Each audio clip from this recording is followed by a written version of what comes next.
All right. The next small thing that I'd like to mention is the following, is the M&A stamp of an op-amp. Did we discuss this before?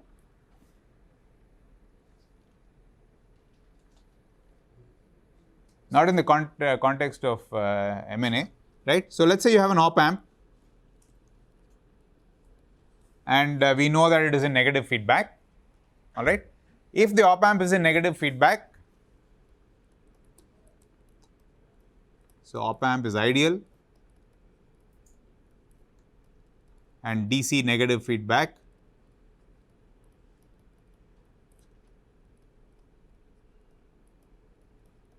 is present. Under these circumstances, what comment can we make about the properties of the op-amp?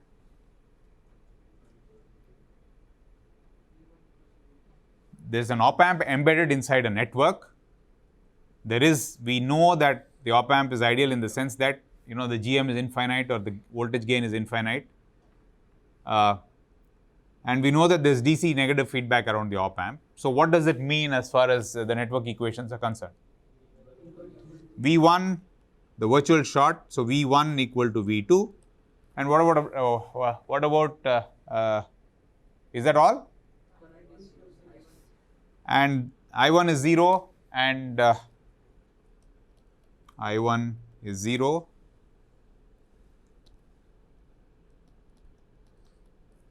And likewise, I2 is 0. All right. And what about I3?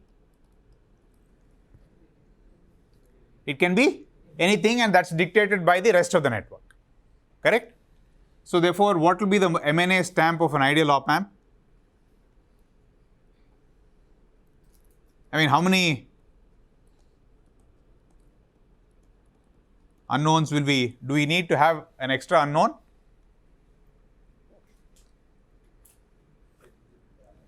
Well, remember that the current flowing through the output of an op-amp is an unknown.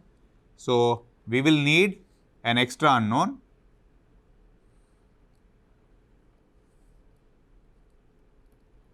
Okay. And now can you tell me what the structure of the M&A stamp of the op-amp, ideal op-amp should be?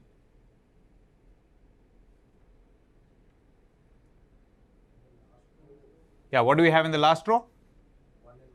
1 and minus 1 in which columns? Yeah, so let me, okay, 1 and 2, and you basically have 1 and minus 1. Okay. All right. What else?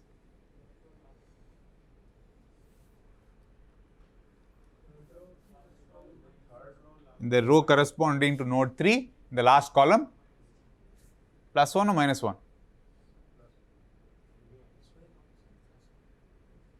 It's going outside, so it must be?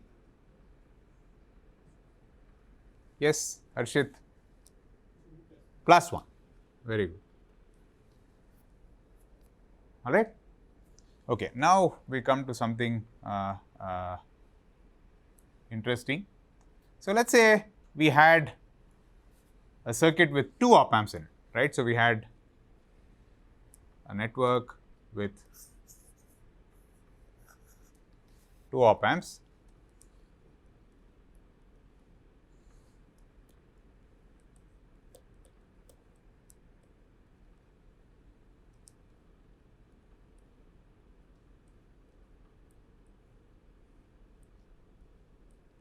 So let me call this 1, 2, 3, let me call that 4, 5, 6.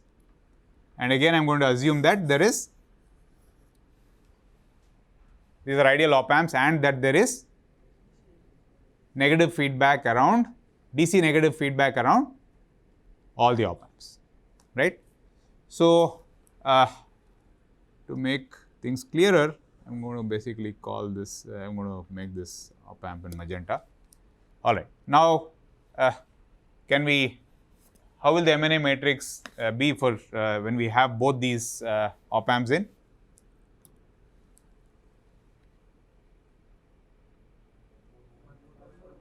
We'll have one more row let's call that I6. This is another unknown. So, we need another row, and so what do we do with that row?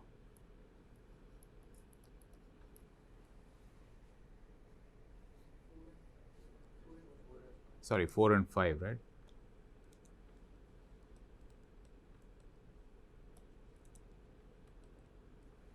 Four and 5, what do we do? 1, and I'm going to put that in magenta again. It's 1 and minus 1, all right? And then what else? The 6th row plus 1. All right. Now I'm going to do I'm going to draw your attention to something interesting, right? If I showed you this matrix, okay, I didn't show you the picture of the op amps. Of course, you already know what the M&A stamp of the op amp is, right? Now, if I say draw the circuit, what would you do?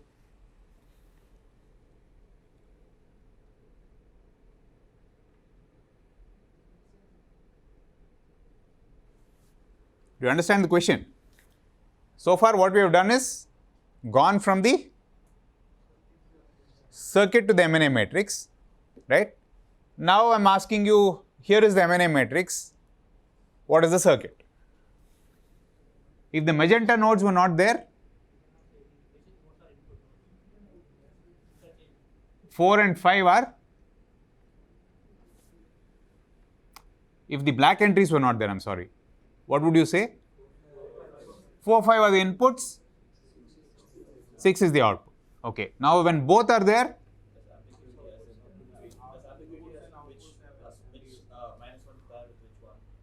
exactly. So, basically, when you have both present, right, one obvious solution is, I mean, because we came up with it, one obvious solution is to say, oh, well, that's the network, right?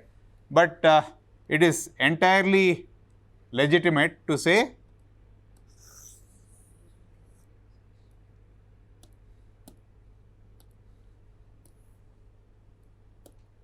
well, what do I do? Well, it is perfectly okay to say this is 3 and this is 6. Okay. Both these circuits have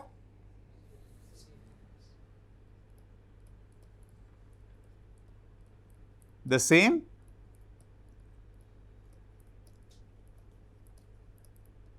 M&A matrix. Okay. So, what is the moral of the story?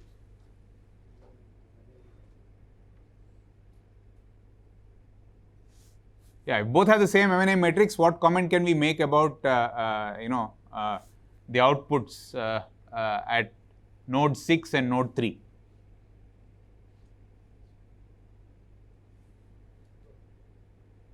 Do you understand the question?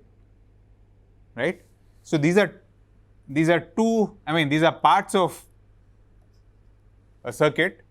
In one of them, the op amp, the ideal op amp is connected between 4, 5 and 6, right?